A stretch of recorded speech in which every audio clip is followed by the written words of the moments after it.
ચંદ્રયાન 3 નું કાઉન્ટડાઉન શરૂ થઈ ચૂક્યું છે અને હવે આવતીકાલે જય હો, જી હા, ચંદ્ર પર જય હો માટે કાઉન્ટડાઉન શરૂ થઈ ચૂક્યું છે। ચંદ્રયાન 3 ચંદ્ર પર કરશે સોફ્ટ લેન્ડિંગ। 6:04 સોફ્ટ લેન્ડિંગ કરવાનો પ્રયાસ કરાશે। 25 કિલોમીટરની ઊંચાઈ પરથી લેન્ડ કરવાનો પ્રયાસ કરાશે। છેલ્લા 2 કલાકમાં લેન્ડ કરવાનો આખરી નિર્ણય લેવાશે। લેન્ડર મોડ્યુલની સ્થિતિના આધાર પર લેન્ડિંગ નક્કી થશે। તમામ ફેક્ટર ચકાસ્યા બાદ સ્થિતિ બરાબર હશે તો લેન્ડિંગ કરાશે।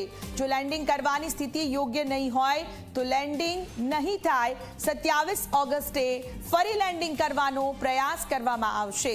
23 ઓગસ્ટ આ તારીખ જે નક્કી કરવામાં આવી। અત્યારે આપણે જોઈ રહ્યા છીએ કે જે રીતે ચંદ્રયાન 3 તે તેના લેન્ડર રોવર બંને અલગ પડી ગયું અને હવે ચંદ્રની બિલકુલ નજીક પહોંચી રહ્યું છે। ત્યારે આવતીકાલે સાંજે 6:04 લગભગ 15 મિનિટ જેટલો જે સમય છે તે વધારવામાં આવ્યો છે। 15 મિનિટ પહેલા જે સમય હતો તેના કરતાં 15 મિનિટ વધુ સમય લેવાયો છે અને જે સમય નિશ્ચિત કરાયો છે 6:04 આ સમય પર ચંદ્રયાન 3 ચંદ્ર પર સોફ્ટ લેન્ડિંગ કરી શકે છે। પણ તે પહેલા કેટલાક ફેક્ટર ખૂબ મહત્વપૂર્ણ છે, તે તમામ ફેક્ટર ચકાસવામાં આવશે। કારણ કે અગાઉ પણ જ્યારે ચંદ્રયાન 2 મોકલવામાં આવ્યું હતું એ દરમિયાન પણ લેન્ડિંગ દરમિયાન જે પ્રોબ્લેમ્સ આવ્યા હતા અને તે દરમિયાન ચંદ્રયાન 2 ફેલ થયું હતું। તે ન થાય તે માટે જો પૂરી શક્યતા હશે, પૂરા ફેક્ટરો જે તે તપાસવામાં આવશે અને ત્યારબાદ લેન્ડિંગ કરવાની પ્રોસેસ હાથ ધરાશે। જો નહીં થઈ શકે તેમ હશે તો અન્ય એક તારીખ 27 ઓગસ્ટ પણ નક્કી કરાયેલી છે। 23 ઓગસ્ટ નહીં તો પછી 24, 25, 26 અને 27 એટલે કે 4 દિવસ બાદ ફરી એકવાર લેન્ડિંગનો પ્રયત્ન કરાશે।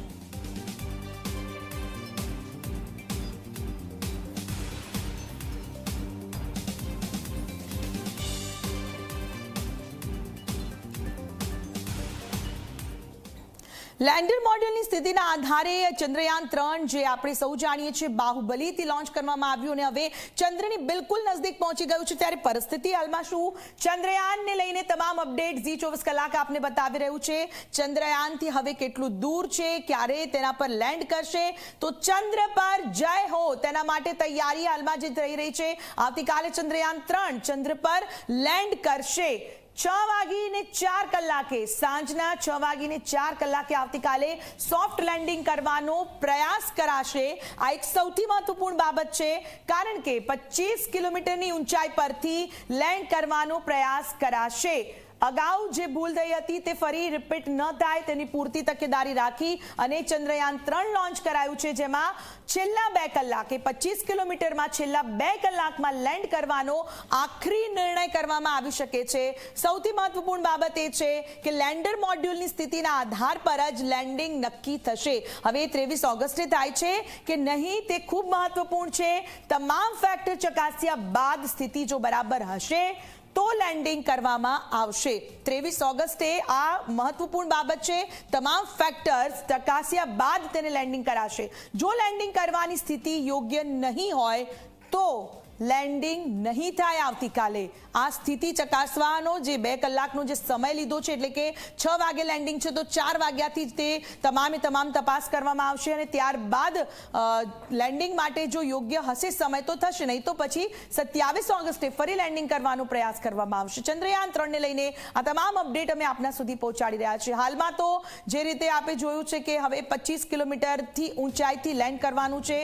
લેન્ડર મોડ્યુલની સ્થિતિના આધાર પર લેન્ડિંગ નક્કી થશે। હવે 23 તારીખ એટલે કે આવતીકાલે થાય છે કે નહીં તે સૌથી મહત્વપૂર્ણ છે। चंद्रयान 3 महज कुछ ही दूर है अब चांद से और आप देखिए वो 23 अगस्त 6 शाम को 4 होंगे, वो लैंडिंग का समय इस वक्त तय किया गया है। जी न्यूज़ लगातार चंद्रयान 3 से जुड़ी हर एक वो छोटी बारीकियों को आपको समझाने की कोशिश कर रहा है और आज एक बार फिर जब यानी कुछ चंद घंटे ही रह गए हैं, हमारे साथ इस वक्त प्रेरणा जी हैं जो हमें समझाएंगी। मैम, अब फिलहाल बहुत करीब है, लेकिन वो कुछ 4 फेजेस बाकी हैं। वो फाइन ब्रेकिंग, रफ ब्रेकिंग की हम बात करते हैं और ये बहुत इंपॉर्टेंट स्टेप्स हैं अभी। जी बिल्कुल, लास्ट के जो मिशन के ये 15 से 17 मिनट हैं, ये बहुत ही क्रूशल हैं और इसी दौरान हम लास्ट मिनट भी चूक गए थे चंद्रयान 2 के समय पे, तो डेफिनेटली इससे प्रेशर और ज़्यादा बढ़ जाता है। और क्योंकि इसरो ने इस बात की हमें पुष्टि करी है कि हम हर तरीके के लास्ट मिनट टेक्नोलॉजिकल फेलियर या बोलें या चैलेंजेस बोलें, उसके लिए तैयार है, तो विश्वास है कि इस बार हो जाएगा। इतना करीब हम पहुंच चुके हैं, लेकिन अभी फिलहाल किस चीज का इंतजार हो रहा है? कहा जा रहा है कि 23 अगस्त चुनी गई, तो अगर आप टेक्निकली हमें समझाएं कि 23 अगस्त को ही चुनना क्यों जरूरी था? क्या वो तारीख, वो समय जब बताया जाता है तो उसको किस तरह से पूरा कैलकुलेशंस लगाई? जी बिल्कुल, कोई भी मिशन जब प्लान होता है उसके पीछे डिटेल कैलकुलेशन होती है, प्लानिटरी एनालिसिस होता है। उस समय पर उसको वहाँ पे उतारने के पीछे डेफिनेटली एक बिगेस्ट रीज़न है कि उस समय चंद्रमा पर जो है वो उजाला रहेगा, सूर्य उदय रहेगा। और सूर्य उदय का ही समय हम लोगों ने चूज़ किया क्योंकि चंद्रमा पर जो है वो 14 दिन जो है वो उजाला रहता है और 14 दिन जो है वो अंधेरा रहता है। इन 14 दिन जिन समय पर वहाँ पर उजाला रहेगा, उस समय पे हम सौर ऊर्जा को जो है, सोलर पैनल्स हमारे एक्टिवेट रहेंगे और प्रकाश को हम इस्तेमाल में लाकर एनर्जी कन्वर्ट करेंगे। अगर पिछली बार चंद्रयान 2 के मुकाबले अगर हम देखें तो काफी कुछ चीजों में बदलाव किया गया। एटीट्यूड की बात करेंगे अगर हम, वो कैम फेजिंग की जो बात थी, तो इस बार वो क्या कुछ नया या फिर क्या कुछ तैयारियों के साथ गए? जी डेफिनेटली चंद्रयान 2 का एडवांस वर्जन है चंद्रयान 3। सैकड़ों सेंसर्स इसमें ऐड करे हैं जो लास्ट मिनट होने वाली किसी भी गलती को सुधारने का हमें समय देते हैं। और जैसे स्पीड कंट्रोल और लास्ट मिनट अगर हमें किसी तरीके का अगर फेज लगता है कि हमारे लिए सेफ नहीं है लैंडिंग का, तो हम अपनी जगह को भी चेंज कर सकते हैं। इन जैसी तकनीकी सुविधाओं को चंद्रयान 3 में एडवांस किया गया है। कल अहमदाबाद के एक ऑफिस से एक वैज्ञानिक बताते हैं कि अगर 23 अगस्त को किन्हीं कारणों से वो लैंडिंग नहीं हो पाती है तो हमारे पास एक और मौका होगा, 27 अगस्त को भी हम इसको कोशिश करेंगे। उसको आप समझाएं तो किस तरीके? जी बिल्कुल, अगर ये कल हमारे हम नहीं कर पाते हैं और इस तरीके के संकेत आते हैं, क्योंकि लैंडर उतरने से पहले उस जगह को सुनिश्चित करेगा कि ये लैंडिंग का सेफ समय है या नहीं है, साथ ही उसके इमेजेस लेगा। लैंडिंग के दौरान हमारे जितने भी, क्योंकि ये ऑटोमेशन पे होगा उस समय, इसरो इसको नहीं कंट्रोल कर पाएगा, पूरी तरह से प्रोग्राम्ड रहेगा। सतह की इमेजेस क्लिक कर कर इसरो तक भेजेगा और फिर वो पुरानी इमेज के साथ उसको कंपेयर करा जाएगा कि जो पहले हमें चंद्रमा की इमेज प्राप्त हुई है इसरो को और जो अभी की इमेज है, उनको कंपेयर करके क्या वो एक ही तरह का डाटा और एल्गोरिदम प्रदान करता है और क्या ये सेफ समय है, हम उतर सकते हैं या नहीं।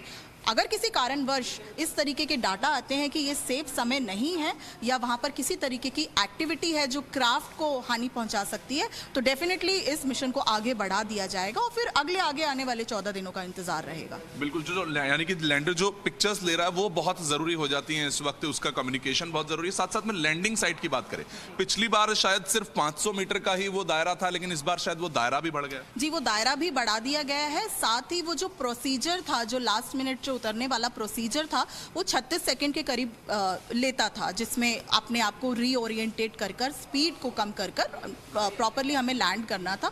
उसको इसरो ने और टेक्निकली एडवांस करके 10 सेकंड का कर दिया है, तो उसमें हम अपना समय बचा रहे हैं और लैंडिंग और थोड़ा सा जल्दी कर पाएंगे। बहुत शुक्रिया। तो देखिए, इस वक्त वो लैंडिंग को पूरी तरह से तैयार है और अब यही इस वक्त 140 करोड़ हिंदुस्तानियों की दुआएं, उन वैज्ञानिकों की मेहनत जो कि 23 अगस्त शाम को 6:04 पर वो लैंडिंग के लिए इस वक्त पूरी तरह से तैयार है। फेल प्रूफ प्लान पूरा तैयार कर लिया गया है और अब सबकी निगाहें, पूरी दुनिया की निगाहें यहाँ पर चंद्रयान 3 पर लगी हैं, जो कि ऐसी जगह पर, चांद की ऐसी जगह पर लैंड होने जा रहा है जहाँ आज तक कोई कदम नहीं रख पाया। वरुण भसीन, जी मीडिया।